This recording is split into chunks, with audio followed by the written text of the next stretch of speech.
SMA Fairfield High School hanyalah salah satu sekolah biasa di Iowa, Amerika Serikat, dengan nilai prestasi biasa saja. Walaupun sekolah ini tidak dikenal luas karena prestasinya, sekolah ini dikenal karena alasan yang meresahkan, yaitu pembunuhan yang meresahkan.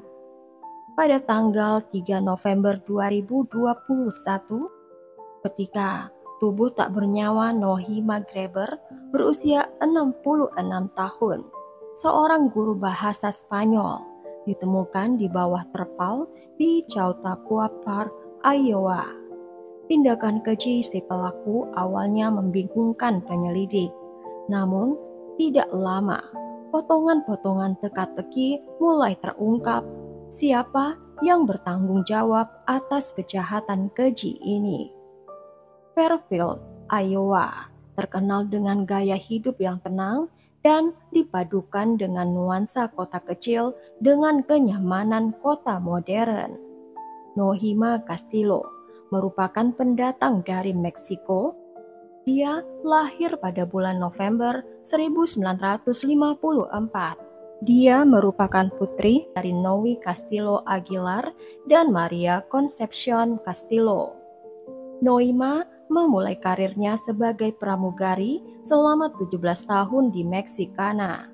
Setelah itu, Nohima melanjutkan pendidikannya sebagai pilot maskapai penerbangan komersial. Dia menjadi wanita Meksiko pertama yang dilatih untuk mengoperasikan jet penumpang. Nohima menikah dengan Paul Greber pada 4 Oktober 1986 di Meksiko. Pada tahun 1992, Nohima dan Paul pindah ke Fairfield, di mana mereka membesarkan ketiga anak-anak mereka, yaitu Christian Greber, Jared Greber, dan Nohima Mary Greber. Dia peserta aktif di Gereja Katolik Saint Mary dan rutin menghadiri misa. Di usianya yang ke-50 tahun, Nohima membuat keputusan berani untuk mengejar gelar dalam bahasa Inggris dan mendapat sertifikat mengajar dari Iowa Wesleyan University. Posisi Nohima sebagai guru bahasa Spanyol di SMA Ottumwa High School hingga tahun 2012. Kemudian, Nohima menjadi guru bahasa Spanyol di SMA Fairfield High School. Kehidupan Nohima berpusat pada murid-muridnya, keyakinan, keluarga, dan masyarakat. Meskipun kehidupannya yang disiplin dan penuh kasih sayang, suatu tragedi menantinya. Di aula SMA Fairfield pada tahun 2021, musim ujian telah tiba. Seperti umumnya dalam suatu kelas, ada beberapa siswa pintar dan ada beberapa siswa kurang pintar. Siswa yang mendapat nilai yang kurang baik itu mengungkapkan rasa frustasi mereka, mungkin dengan menyalahkan guru mereka. Namun tahun ini terjadi penyimpangan yang mengerikan. Seorang siswa yang menyampaikan kekecewaannya dengan peristiwa berbahaya. Pada tanggal 2 November 2021, beberapa siswa yang mendapat nilai kurang baik. Seorang siswa meminta pertemuan dengan Nohima untuk membahas masalah akademik. Isi percakapan mereka dirahasiakan. Setelah pertemuan ini, sekitar jam 4 sore, Nohima membawa mobil van-nya ke Chautauqua Park. Di tempat ini, Nohima sering berjalan-jalan santai sepulang sekolah. Nohima keluar dari taman sekitar 42 menit setelah kedatangannya, dengan dua anak laki-laki di kursi depan. Nohima tidak ada di dalam mobil van itu. Kemudian mobilnya ditemukan di ujung jalan pedesaan yang tenang dekat Fairfield, tapi Nohima tidak ditemukan. Khawatir dengan keberadaannya, keluarga Nohima membuat laporan orang hilang di kantor polisi. Keesokan harinya, pada tanggal 3 November 2021, pada hari yang sama, Nohima ditemukan, namun dalam keadaan yang tidak diharapkan oleh keluarganya. Jasad Nohima ditemukan di Chautauqua Park, disembunyikan di bawah selimut gerobak dorong dan diikat di rel kereta api. Pemeriksaan forensik mengungkapkan bahwa Nohima menderita pukulan fatal yang dilakukan oleh tongkat bisbol. Pengejaran terhadap kriminal itu dilakukan, dan dalam 2 hari, tanggal 5 November 2021, penegak hukum berhasil menangkap 2 tersangka. Willard Miller berusia 16 tahun dan Jeremy Goodell berusia 16 tahun. Keduanya terdaftar di SMA Fairfield High School. Khususnya mereka berada di kelas yang dipimpin oleh Nohima. Menariknya adalah Willard yang sempat berdiskusi dengan Nohima mengenai nilainya yang tidak memuaskan di sekolah pada tanggal 2 November 2023. Apa yang menyebabkan ditangkapnya kedua siswa itu? Terobosan terjadi melalui pesan Snapchat yang menghubungkan mereka dengan pembunuhan Nohima. Seorang saksi rahasia membagikan gambar percakapan Snapchat yang mengungkapkan pengakuan Jeremy terlibat dengan orang lain yang menyebabkan kematian Nohima.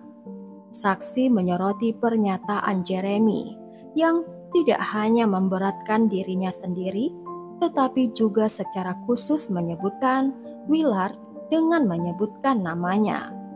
Surat perintah penggeledahan untuk pesan-pesan Snapchat juga menjelaskan tindakan yang dilakukan 2 pelaku.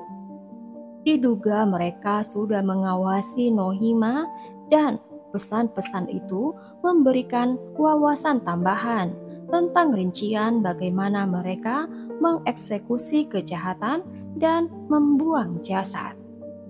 Dengan berusaha menutupi bukti yang berhubungan dengan kasus ini, saksi lain juga menginformasikan polisi bahwa mereka melihat gerobak dorong didorong di sepanjang jalan sesaat sebelum tengah malam pada malam pembunuhan. Selama interview dengan penyelidik kriminal di divisi Iowa, Willard Miller diduga mengaku mengambil gerobak dorong dari rumahnya yang digunakan untuk menyembunyikan jasad Nohima. Gerobak itu diambil dari rumah Willard. Polisi mengungkap informasi penting. Panggilan telepon yang berasal dari Jeremy ke saksi lain, yang kemudian saksi itu menjemput Willard dan Jeremy dari jalan pedesaan, tempat di mana mobil Nohima ditemukan. Hal ini selaras dengan salah satu keterangan saksi. Dia melihat 2 laki-laki mengemudi mobil Nohima dari Taman Chautauqua. Semua teka-teki terpasang rapi, yang menunjukkan Willard dan Jeremy adalah 2 orang yang menjadi pelaku kejahatan. Dalam interview dengan polisi, Willard mengungkapkan rasa frustasinya dengan metode pengajaran Nohima dan bagaimana nilai yang diperolehnya di kelas bahasa Spanyol yang akan mempengaruhi rata-rata nilainya. Namun, Willard membantah terlibat dengan hilangnya Nohima. Dokumen pengadilan mengungkapkan Willard mengubah pernyataannya. Willard mengaku mengetahui kejadian pembunuhan Nohima, tapi dia mengaku dia tidak mengambil bagian dalam kejahatan itu. Willard mengaku bahwa sekelompok anak-anak bertopeng adalah pelaku sebenarnya. Anak-anak itu yang memaksa Willard mengambil gerobak di rumahnya untuk memindahkan jasad dan memindahkan mobil van dari taman. Selama persidangan pada bulan Desember 2022, pengacara Willard, yaitu Christine Branstad, berpendapat bahwa surat penggeledahan itu adalah cacat karena dia tidak membuktikan keandalan informan.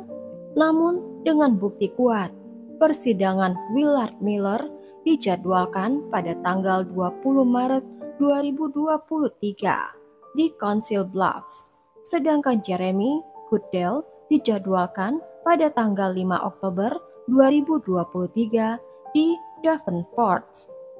Ada bukti kuat, termasuk informasi dari rumah Willard, yaitu pernyataan yang dibuatnya sebagai remaja 16 tahun. Data dari ponsel Willard dan catatan percakapannya di akun Snapchat. Hasilnya dapat dipastikan, Willard tidak bisa menghindari konsekuensi dari perbuatannya. Willard berharap dapat terbebas dari hukuman dengan cara berbohong dia tidak membunuh Nohima dan terbebas dari hukuman penjara. Tapi tidak semudah itu, dia harus membayar akibat dari perbuatannya. Keputusan pengadilan dibuat pada tanggal 18 April 2023, ketika kedua terdakwa mengaku bersalah atas pembunuhan tingkat pertama atas kematian Nohima Graber. Pada tanggal 6 Juli 2023, Willard Miller dihukum penjara seumur hidup.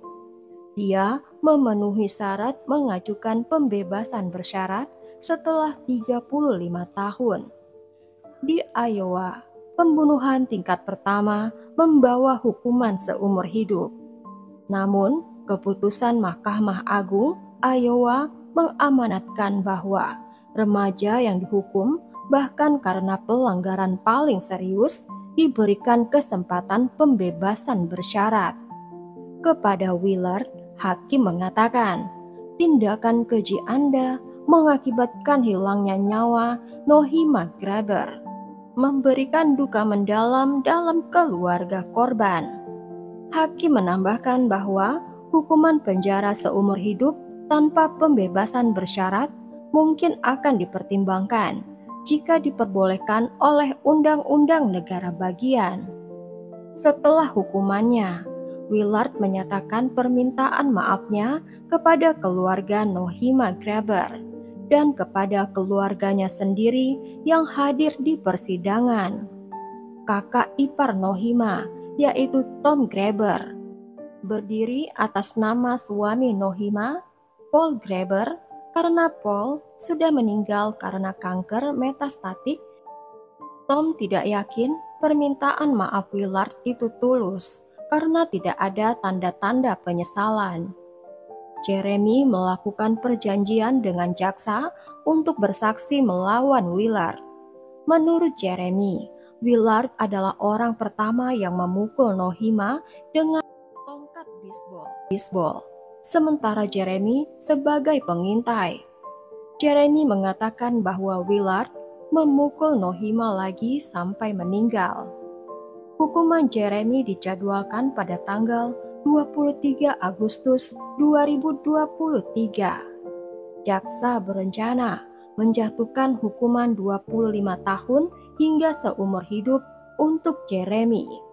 Kedua terdakwa dimandatkan untuk membayar uang sebesar $150.000 sebagai ganti rugi untuk keluarga Nohima. Bagaimana pendapat kalian tentang kasus ini, guys? Mungkin karena di sana kurang sopan santun kepada guru. Sebenarnya nilai bisa diperbaiki di semester selanjutnya. Dan sangatlah capek menjadi guru, menghadapi puluhan murid di kelasnya, bahkan ratusan murid di sekolah itu. Terlihat dari kebiasaan Nohima untuk healing di taman sepulang sekolah. Guru wajib dihormati seperti pengganti orang tua di sekolah. Berikan subscribe, like, dan berikan juga notifikasinya untuk cerita yang lain. Terima kasih banyak. Thank you for watching this video.